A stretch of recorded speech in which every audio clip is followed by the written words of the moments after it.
All right, Shabbosai, good morning. Good morning. Let us begin by thanking all of our sponsors for this morning shir. To thank our Talmud Torah sponsors for the month of Kislev, Haba Alinu Latova, Joshua Becker Friedman, for dedicating all the Shom and Joshua this month in commemoration of the Yahrzeit of Josh's father, Yisrael Yehuda ben Harav Chaim Rafael, as well as for an aliyah for the neshamos of all of those murdered in the October 7th Shmini Atzeret Simchas Torah terror attack in Eretz Yisrael, for a safe return for all of our chayalim and hostages in Gaza, and for a complete refuah shalima for all those injured in all of the attacks. Semi and Malka Esterson, in memory of our parents Hinda Esterson, Hinda Bas Henach Ephraim, Ludwig Stiefel, Yitzchak Leib ben Aaron HaKohen, Sarah Stiefel, Sarah Rachel Bas, Baruch Avram Zichronim Livracha. The Pepper family, in memory of our brother and uncle Yosef Pepper, Yosef David ben Yaakov Zichronim Livracha. Our Daf Yomi sponsors for today, Alan and Andy Stowis, in memory of Alan's mothers, Chaya Bracha Bas Binyamin, and in honor of the courageous IDF soldiers who are fighting on behalf of all of Klal Yisrael, and Bernard and Varda Birnbaum, in commemoration of Dr. Birnbaum, Avram Ben HaChaver, Yisachar Dov Halevi, Zichronim Livracha. We hope, and of course, again, we are dedicating all of Maseches Daf Yomi, Le'ilui Nishmas, Master Sergeant Elio Michal Charush, Hashem Yikom Damo, who was killed in the firefight by the police station in Sderot. We hope that in the merit of our Talmud Torah, all of the neshamas will have an aliyah, all of the families a nechama, and all of those who require a refuah shalema should have one together with Kol Cholei Yisrael. Let's say with that, let us begin. Okay, a little bit different than yesterday's daf, but Baruch Hashem, let us begin. So today's daf is Yud Gimel 13. We are picking up in Meretz Hashem at the. What I did realize yesterday is it is amazing to see how quickly you could do a lot of Gemara when it's 40 degrees outside. So that we're able to. We covered a lot of good ground yesterday. Baruch Hashem, it was impressive in a much shorter amount of time. Okay, in any event, so today's Daf Yud Gimel 13a. We are picking up in Meretz Hashem 4 lines down from the bottom. 4 lines down from the top. Gufa.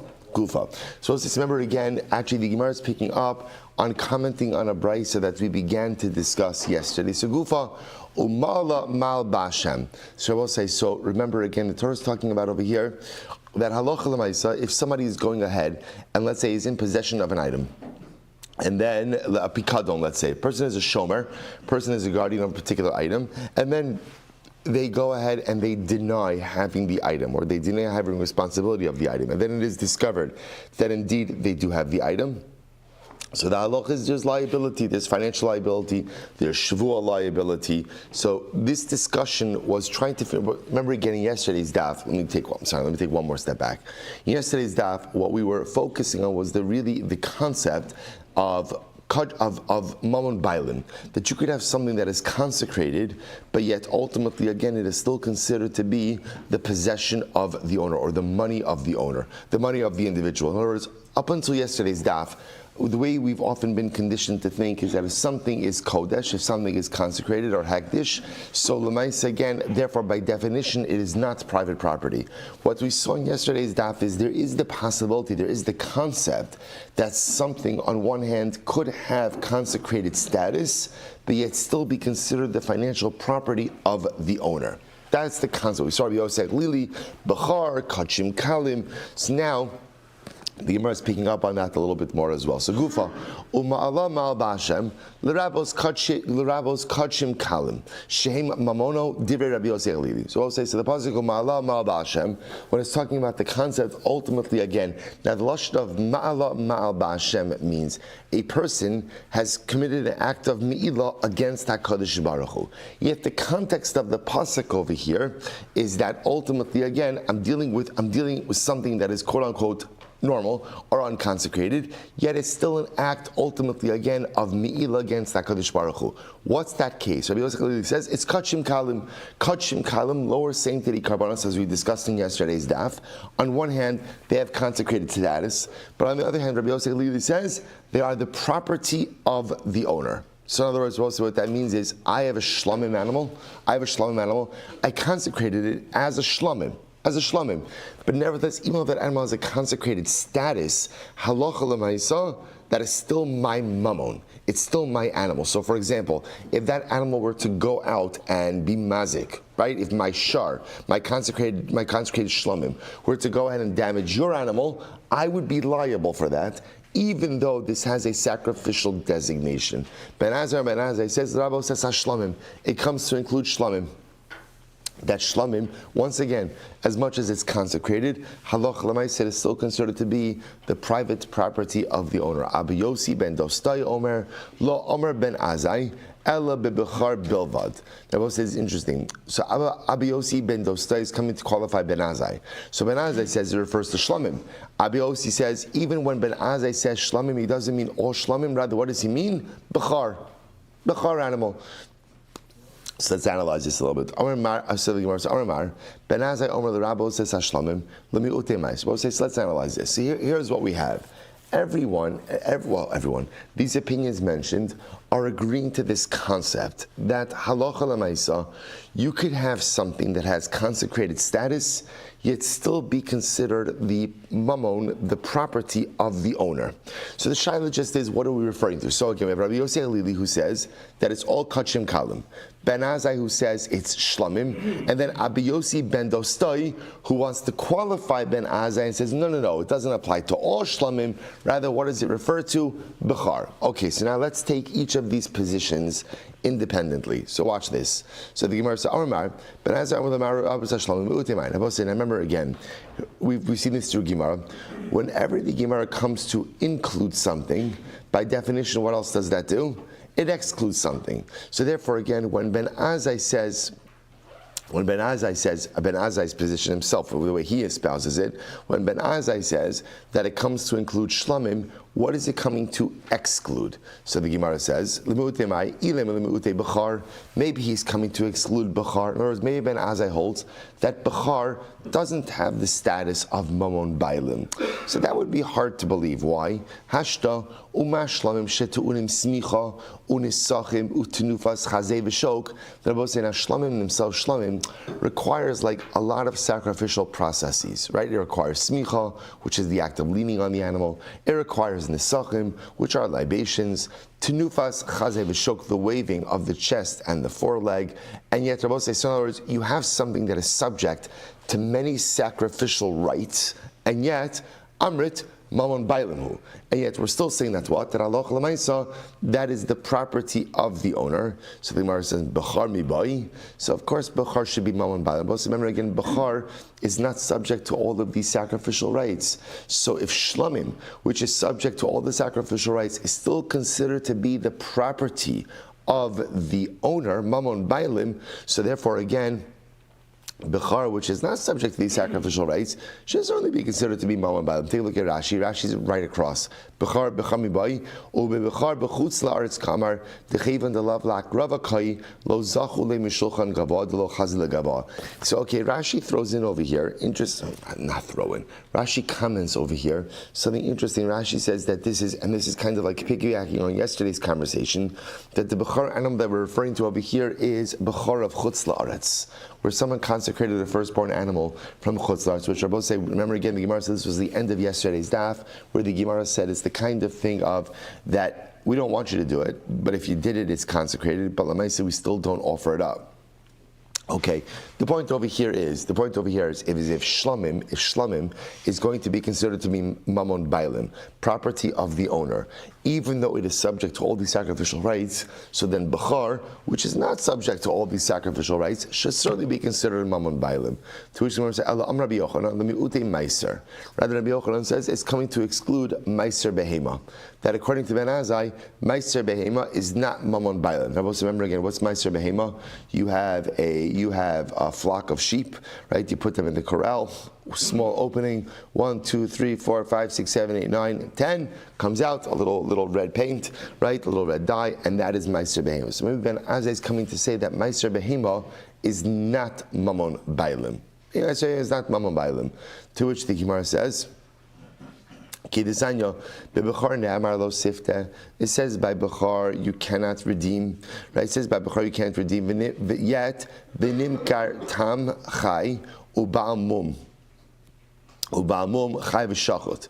Right? So the Gemara says, I'm sorry. V'nimkar tam chai, uba'amum chai v'shachot. You have to both say, by bechar, if ultimately, again, you are allowed to sell a bechar animal that is unblemished. Now the difference is what's in yesterday's daf. What's halacha if you sell to someone an unblemished bechar?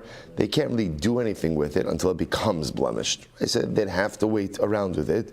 But if it's a ba'amum, in other words, if it's a blemished bechar, then you could sell that whether it's alive or whether it's already been slaughtered. So by Meiser ne'emar lo yigael, the pasuk says by Meiser. So right, so the pasuk says by Meiser lo yigael, you cannot redeem it. Ve'ino nimkar lo chai v'lo shachot lo tam v'lo ba'amum. And let's remember again, Meiser behema cannot be sold at all. It's all right. It doesn't ultimately again. You can't sell it if it's alive, you can't sell it if it's slaughtered, you can't sell it if it's blemished or unblemished. So therefore, again, I will say, can't be coming to exclude Meiser Behema. So Ravina, Mastila Seifa. Ravina ultimately understands this on the Seifa. Abu Yosi ben Dostai Omer. So let's listen to this. Abu Yosi ben Dostai said, La Omer ben Azai Ella bebechar bilvad. So remember again, I will say, so Abu Yosi ben Dostai came to qualify Ben Azai. So Ben Azai said that ultimately, again, is coming to, Pasuk is coming to teach me that shlamim are considered to be the property of the owner. Mamon Bailim. Abu Yossi came along and said, no. Ben Azai wasn't saying about all shlamim, rather he's talking about bechar. So again, according to Abu Yossi, so what is he coming ultimately again to? What is he coming ultimately again to exclude? If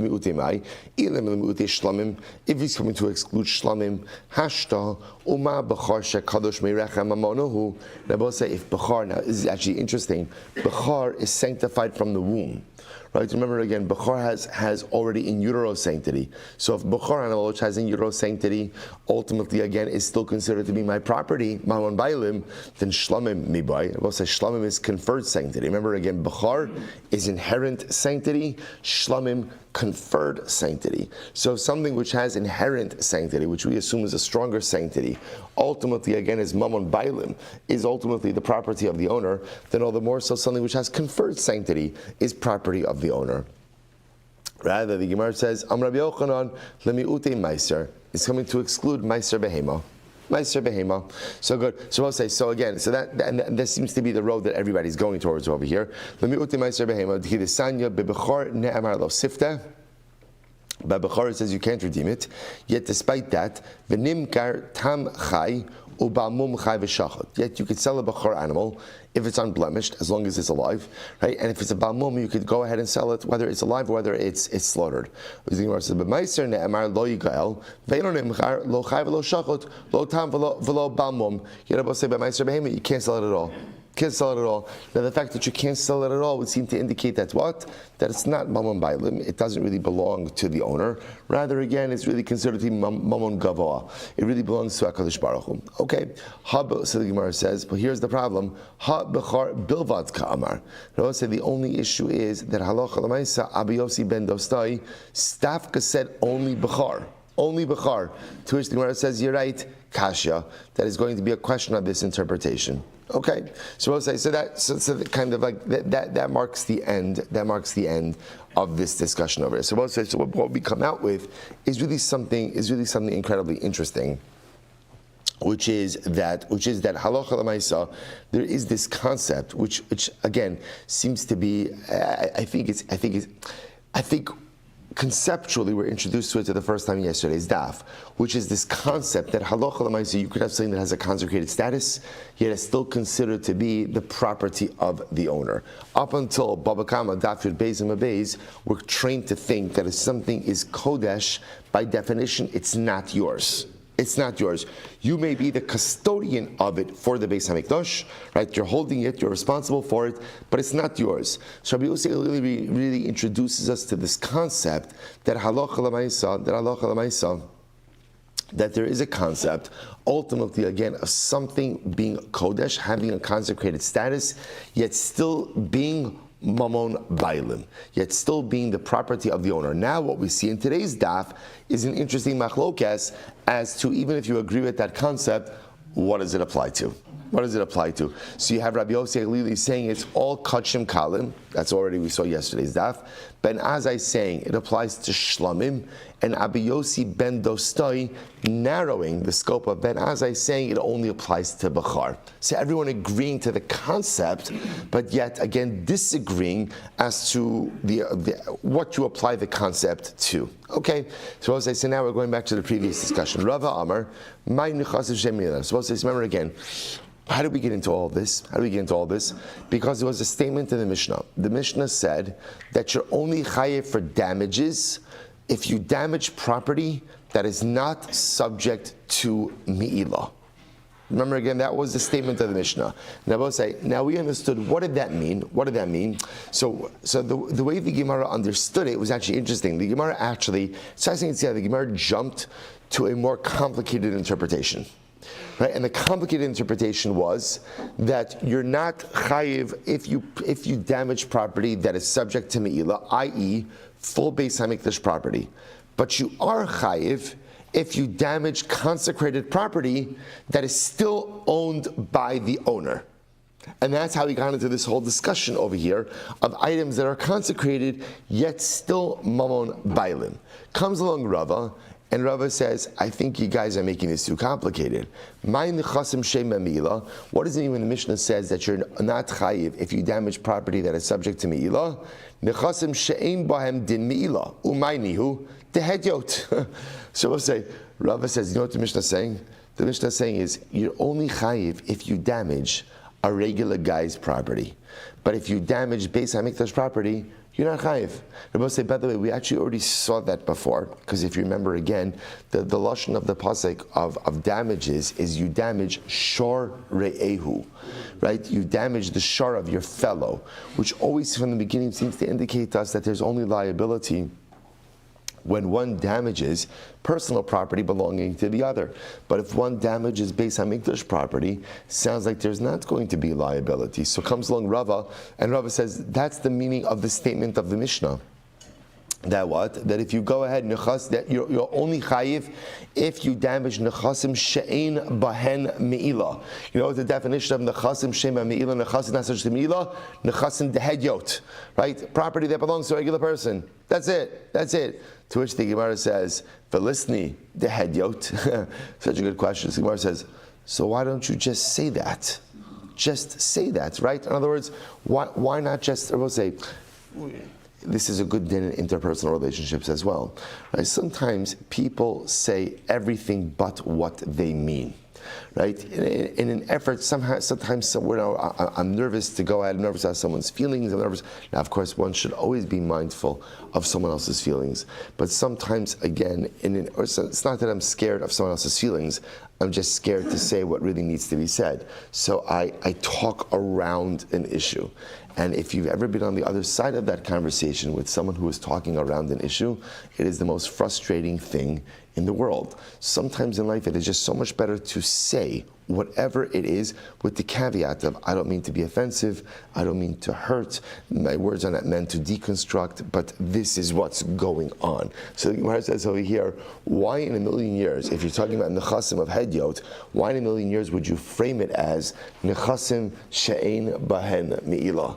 That is such a strange and convoluted formulation.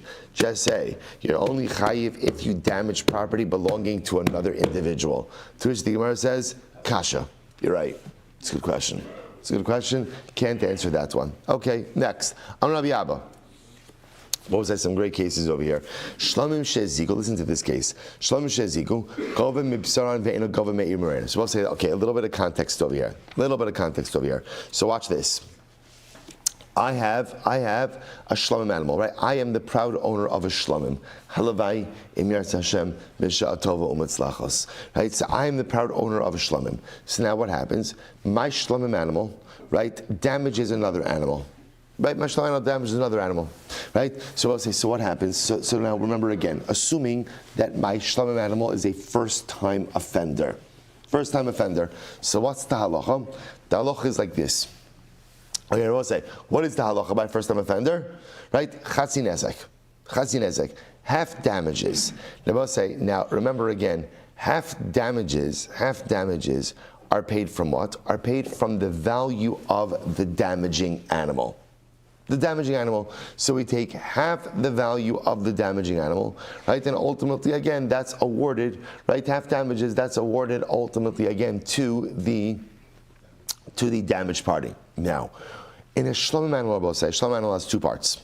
Right? What are the two parts of the shlomim animal? Number one is the actual part of the animal that the owner is going to get to consume. That's the basar. Then there's a murin. Then the shlomim animal also has parts of it that are going to be offered up on the mizbeach. So I will say, so this presents, so what the Gemara, so the statement of the Gemara is that when my shlomim animal damages someone else, the chatzi nezek, the half damages that are paid, are only paid from the parts of the animal that I could consume, but not from the parts of the animal ultimately that are offered up on top of the mizbeach. That I will say. Now understand where this comes up.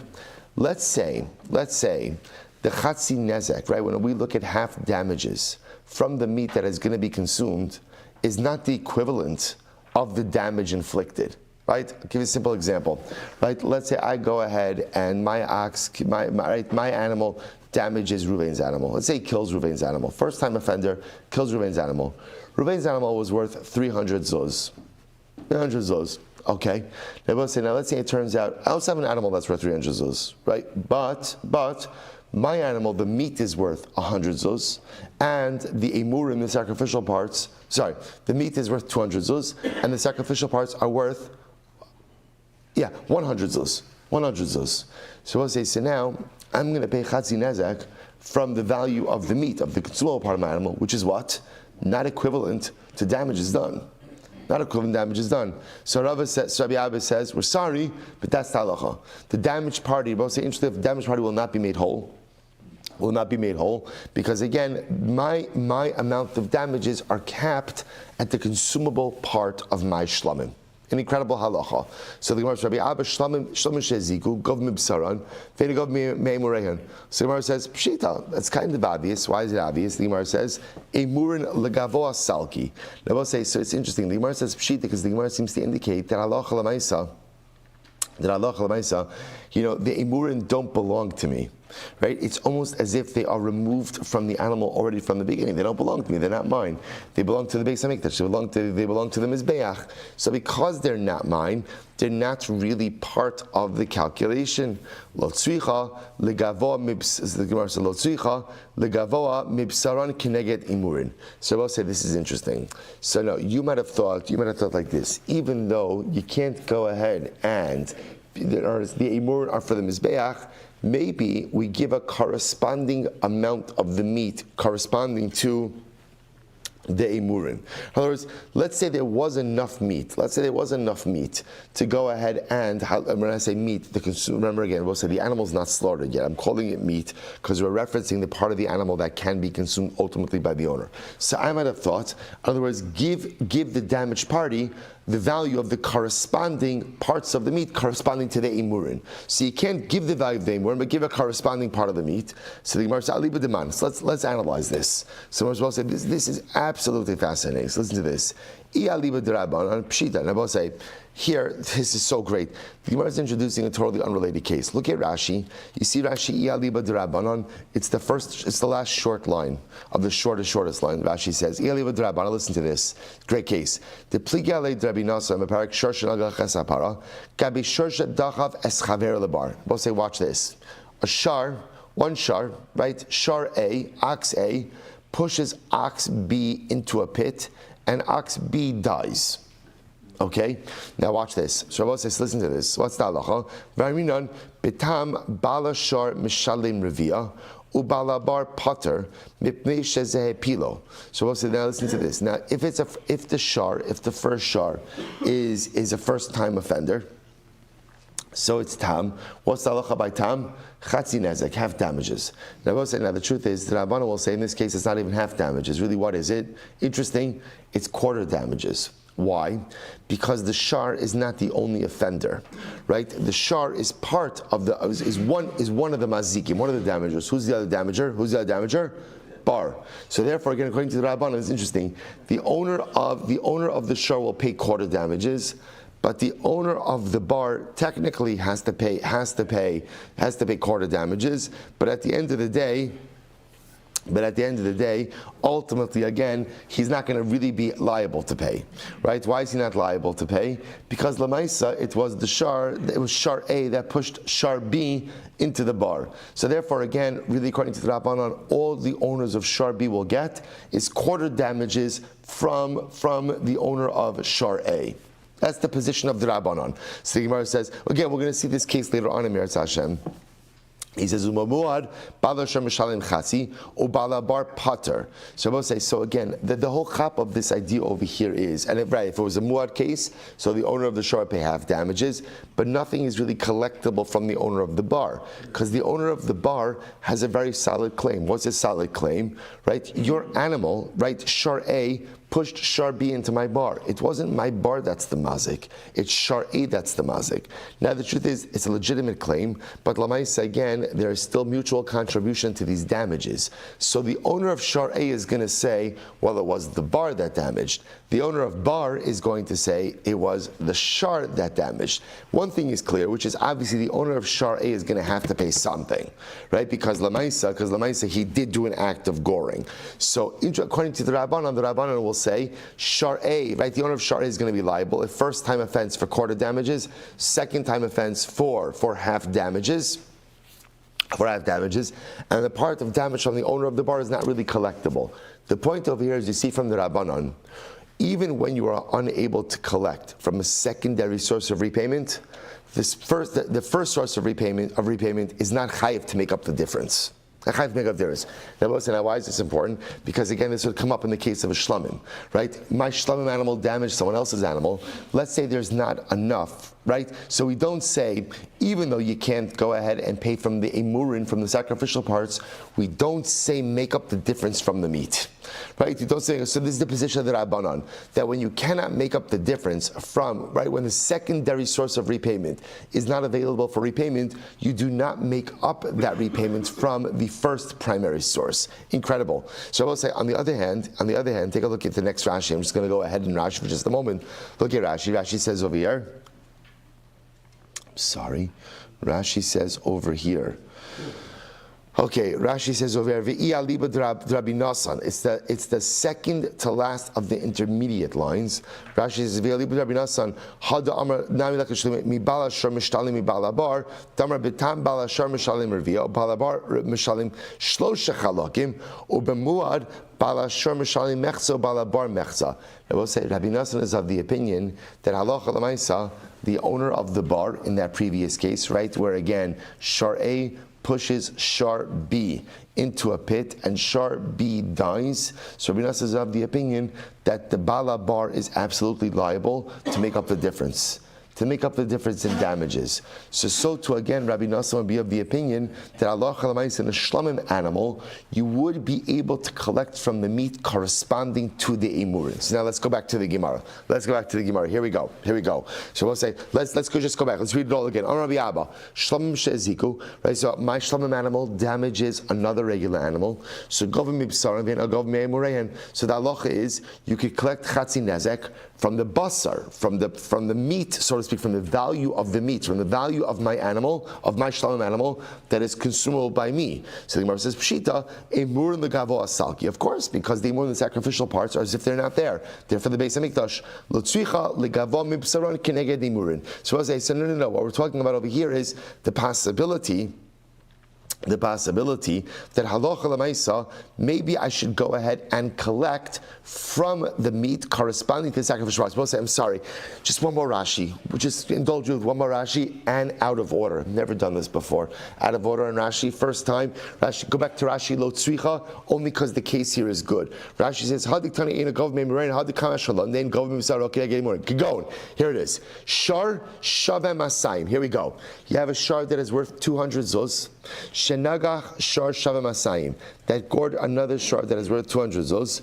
Eina gova ela chatzi demei bisaro. Remember again, you collect chatzi nezek, half damages, and that's half damages of the value of the damaging animal.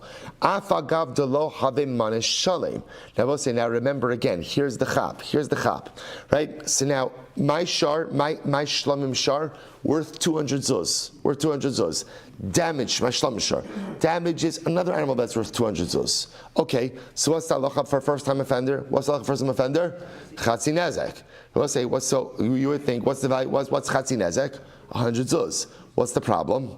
That's not going to be the case by my animal, right? My animal, chatzi nezek, is not 100 zuz. What will chatzi zuz? Let's say, for example, it'll be 75 zuz. Why?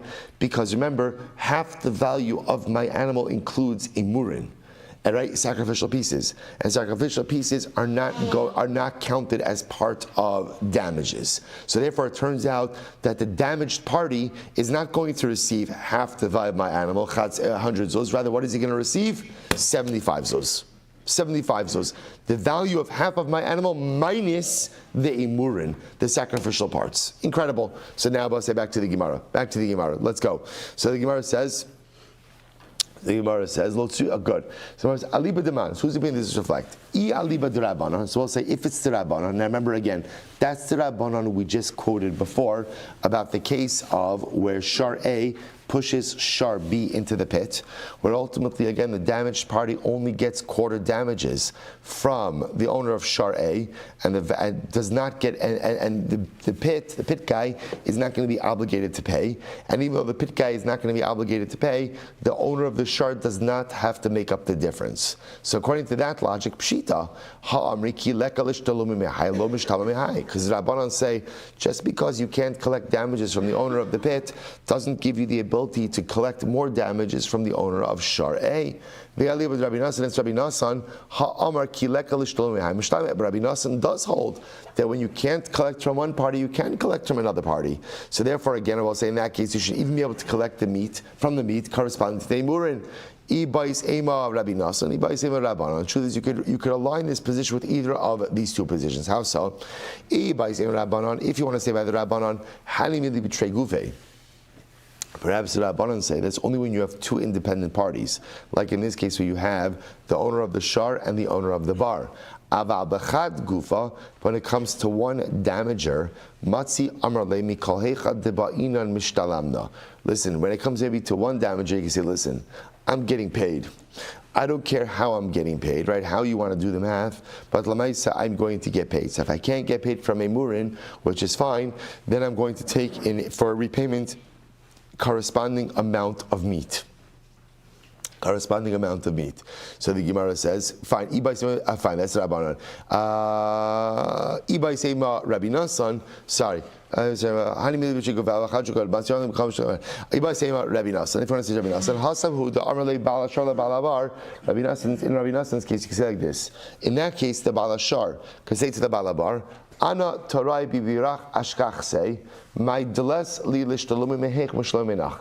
But in the case of the bar, the damaged party, i.e. the owner of Shar B, can say, listen, to the owner of the bar, listen, buddy, here's the deal.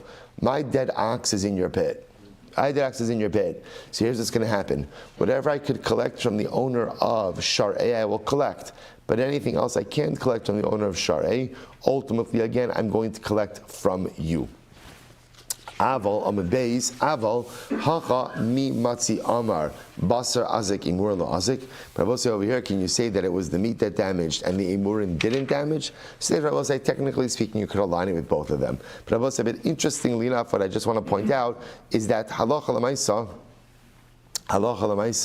This is how we paskin, that if you go ahead, so essentially what comes out of here is as follows, that if you have a shlamim animal that damages regular animals, and now remember, this is actually quite beautiful because all of our sugyas are tying together. So now I will say, now that we've established that a shlamim is really mamon bailim, right? Shlamim is mamon, the shlamim is my property. Even though it's consecrated, it's my property. And therefore, halacha l'maisa, if my shlamim animal damages another animal, I am responsible for that. Now, what's the wrinkle? So again, the wrinkle is, let's say it's a first-time offender, it's chatzi nezek. The wrinkle is, Rabbi say, is chatzi nezek, half damages, okay, we haven't learned this yet, but half damages come from half the value of the damaging animal. The interesting part by shlamim is the value of the entire animal is not really on the table. Why? Because part of that animal, part of the value of that animal is a murin. And a murin don't belong to me, right? A murin belong to the Beis HaMikdash. Apparently, again, they're even designated even in the living animal itself. So the machlokes now is, so do we say, take a corresponding part of the meat to make up for the quote-unquote lost value of the murin, or not? So that's going to be the fundamental machlokes. Okay, so we'll say good. So we'll see the resolution of that in Meretz Hashem. We'll see the resolution of that in Meretz Hashem in a little bit. Good, let's go weiter. Says the Gemara, Rava. Rava says as follows. We'll say another case. We're going to see a few more cases like this. Toda shezika. Supposed to listen to this. If you have a toda, right? So another case. I have a carbon toda, right? I have a carbon toda. Now we'll say, now what's going to happen? My toda offering. Toda also falls like into the category of shlamim. Just the unique part of toda is it's accompanied by 40 loaves. 40 loaves, which is unique by toda. So listen to this. So my carbon toda went ahead and damaged. So what's the halacha? Gova mibsara ve'inakov milachma. Interesting. So let's say you pay for damages from the meat, from the value of the animal which I could consume, but you don't pay damages from the loaves. Interesting. So the Gemara says, Pshita, that's obvious. So seifa is shricha, so shricha is shichle. So let's say I need the seifa. Why? Nizak ochel basar umiskaper maybe lechem. Now we'll say, so no, I'll tell you what's interesting about this. What's interesting about this is as follows. So let's play this out, right? The way this plays out is like this. So let's say, so I have a carbon toda. My carbon toda damaged someone. So what's the halacha? I pay damages. What do I pay damages from? From the value of the meat of the animal, but not from the loaves. So the Gemara says, what's the chiddush? The chiddush is like this. After I offer up that toda, what I could do is I could actually give the meat to the damaged party and say, here's the meat, you eat the meat. Obviously it's sacrificial meat, it does have to be consumed in a certain way. Here, you eat the meat. And we're even. So the Brisa says the damaged party can eat the meat, but I, the owner of the toda, have to bring the loaves. Umiskaper mevi lechem. The one who's achieving atonement has to bring the loaves. So Gemara says hanami pshita. That's also obvious. Ma'odetema. So what would you have thought? Listen to this. Kevan the lechem hechshera de zevachu. I would have thought like this. I would say, since the offering of the loaves is a necessary component for the effectiveness of the carbon, leimale, I, the owner of the toda, could say to the damaged party, listen, at achlis basar, if you're getting to eat the meat, va'ana aisi lechem, and I should have to bring the bread. In other words, we'll say maybe the trade-off over here is like this, that if the damaged party is indeed going to be paid through the toda, and he's going to be literally eating the meat of the toda, I, the owner of the toda, should be able to say, listen, you can have the meat, I'm happy to pay you back, but you know what? You have to bring the loaves. You have to bring the loaves. You're getting to eat the meat, you should have to bring the loaves. Kamashmala no kala, kamashmalan the lechem, chiyuva de bailamu. But say kamashmalan that that's not the case. Kamashmalan that the lechem, the bread, ultimately again, is the obligation of the owner of the carbon. And therefore, even in a case where my toda damaged, and I'm literally paying back the damaged party with toda meat, he's going to be eating the meat of my carbon. So you might say, you're eating the meat of the carbon, you bring the loaves. No, the loaves are an obligation upon the owner of the carbon and no one else. Incredible. Let's go weiter. Nechasim shehein shal b'nei bris. So we'll say, so now remember again, the Mishnah said, you're only chayiv if you damage property belonging to people of b'nei bris. Who are b'nei bris? Lemi'utei mai. So what does that come to exclude? So if you're talking about, it's talking about that if a Jew damages the property of an akum, that there's no liability there. We already learned that later on. Shar shal Yisrael shenagach shar shal oved kochavim pater. And we'll say we'll discuss this, but a sharv Yisrael that gores the sharv and akum is pater. So why do I need this statement over here? Tana v'hadar mefarish. No, we'll say what this Mishnah does is our Mishnah lays out principles, and then what? Subsequent Mishnayos go ahead and spell them out. So therefore, again, the principle is espoused over here when it says nechasim shehein shal b'nei bris. You're only chayiv if you damage property belonging to b'nei bris. What does that come to teach me? Only chayiv for damaging property of a fellow Jew, but ultimately, again, exempt for damaging property of an akum. Later on, again, the Mishnah will explain this concept. Obviously, we'll have to see how this concept works in the context of a greater society, Mir Hashem. Nechasim hamiyuchadin. I will say the next statement of the Mishnah was, you're only liable if you damage nechasim miyuchadin. Now, what does that mean? So, what does that come to exclude? So I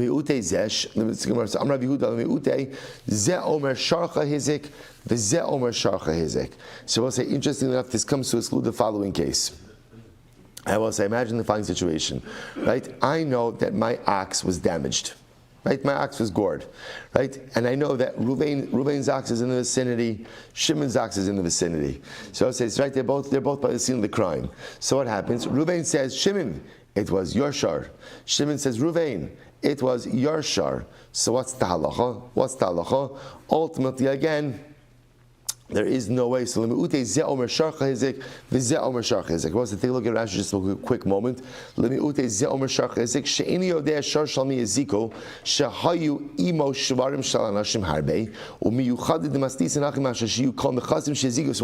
again, what the Gemara is saying is like this: when the Mishnah says that you're only chayiv for nechasim miyuchadim, means the only way to collect damages is how? Is if you have a defined damager. If you don't have a defined damager, then halacha l'maisa, there is no liability for damage. So in other words, I can't say, well, Reuven and Shimon, listen, here's what I know for sure.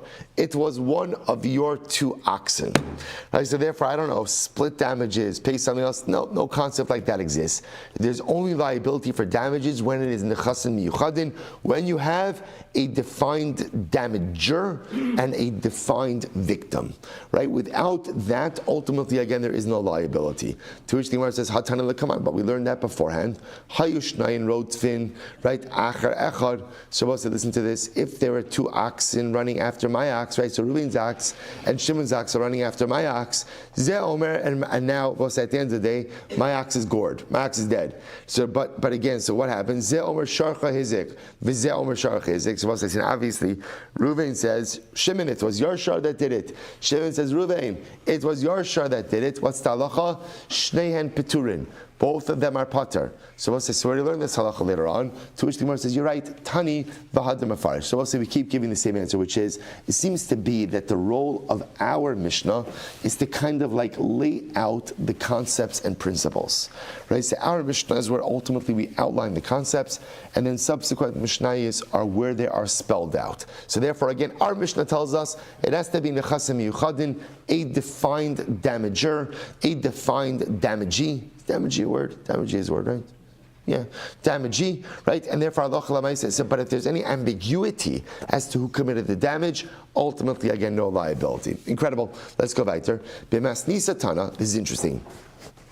Elsewhere we learned, no, that when the Mishnah says that you're only chayiv for nechasim miyuchadin means, tana, prat l'nichse hefker. Interesting. It comes to exclude ownerless property.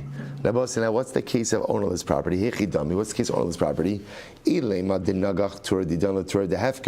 Say if it's a case of where my ox gored an ownerless ox, then I say, of course, there's no liability. Why not? Man tavale. Who's claiming against me? I was about to say, if the damaged ox is ownerless, then there's no claimant. Right? Obviously, there's no liability. Ella, watch this. Rather, it has to be a case of where an ownerless ox gored my ox. I will say, if that's the case, it's actually a great case. Why is that a great case? I will say, what's my recourse? Take the ox. Right? Take the hefker ox. It's hefker. The Gemara says, if that's the case, lezel v'leise. Go ahead and take the ox. To which the Gemara says, no. B'shekadav v'zachabо achar. I was ready to do that, but someone beat me to it. So I'll say, so now watch this case. This is actually an interesting case. So a shar of hefker, right? An ownerless shar, gores my ox. I'm upset, but I figured, okay, no problem. I'm going to go and take possession of that ownerless ox. Then what happens? Reuven comes along and acquires the ox before I had a chance to do it. So let's say, now you might have thought that what? So now what's your plan? I'm going to go to Reuven. Go to Reuven and say, Reuven, listen, your ox went ahead and gored my ox. So I'll say, in that case, there's no claim. There's no claim. Why? Because at the time of damage, the ox was not owned by Ruvain, and therefore, even though Ruvain now subsequently acquired it, halacha l'maisa, there's no liability. Really interesting, right? So again, an ownerless ox does damage to me. I have the ability now. The easiest case is I go and acquire that ox, and that's the source of my repayment. Someone else chapterain before me. And now again, but I have no claim against that individual. Incredible. So the Gemara goes right there. Ravina says, comes to a different. Listen to this. Nagach v'achar kach higdish. Nagach v'achar kach hifkir. Shavo said this is an interesting case. It also, so Ravina says it comes to exclude a different case. Watch this. What's the case? Rabbi says, imagine the following situation. My ox gores someone else's ox. And then I will say, what happens? Right after the goring, what do I decide to do? I makdish it. Like I said, I say to my ox, clearly, you really need a lifestyle change. If you're going around and you're goring everyone, so there's a lifestyle change. I'm makdish it, or I'm mafkir it. I make it hefker. The Rabbi said, now this is actually very interesting. Rabbi say, so it sounds like what it's saying is like this: is halacha l'maisa. Look at Rashi just a moment. L'meute nagaf achah hegdish dachi mashashim yuchadim la'adam echad li'ola mishas negichad shas hamadavudin. So Rabbi said, it's fascinating. It's fascinating. So imagine again, my ox now does the damage. Right after the damage, ultimately again, a makdish the ox. Now, by the way, this works both ways. This works whether we're talking about the damager, or the damaging ox, or the damaged ox. It's the same concept. But ultimately, what Rabbeinu is saying like this. Rabbeinu is saying that if you have the ox damages, and then right afterwards, the owner makes it hektish, or the owner makes it hefker, Rabbeinu is saying in that case, there's not going to be liability. It's actually interesting. There won't be liability in that case, because what we're going to see, Rabbeinu say, is in order collectible damages, the status of the damaging ox has to remain the same from the moment of damage all the way through the adjudication of the process, or really it's until the verdict. So the Gemara, listen to this. The Gemara says, that's the part. It says, yes, Rabbi Yehuda, afilu nagach v'achar kach hikdish. If the ox gored and then the owner was makdish it, nagach v'achar kach hifkir, or ultimately again the shar gored and then the owner made it hefker. Pater. This is incredible, I'll say. This is absolutely incredible. The owner is pater. Why? Shneimar v'huad bivalav vehemis ish. Achete misa v'amada bedin. Until ultimately again the death and the judicial proceedings all take place while the shar has the same status. Shavin ke'echad. U'gemar din lo b'inam, that we need the verdict also to be in the same status. Hashar yisakal v'gemar din hu dichsiv elaima achete misa v'amada bedin v'gemar din shavin ke'echad. I will say this is absolutely incredible. In order for there to be liability, the damaging ox has to have the same status from the moment of damage, ultimately again through the verdict.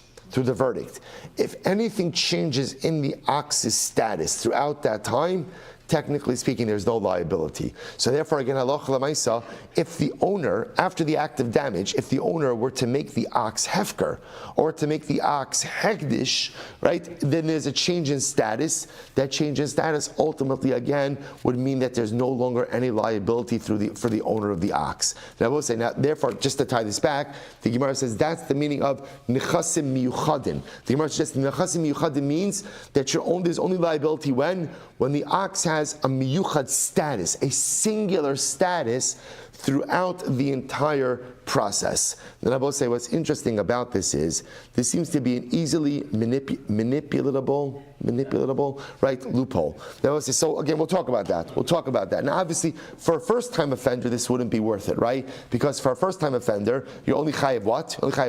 Chatzi nezek. If you're makdish your animal, that's a full loss. So to speak, it's a full loss, right? But again, in a muad situation, we could see how someone could exploit this. We'll see that. I will say, shkayach will stop over here.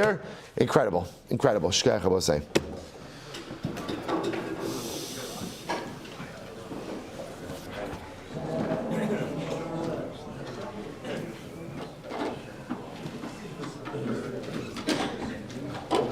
All right, shkach, have on Zoom. Have a great day, everyone.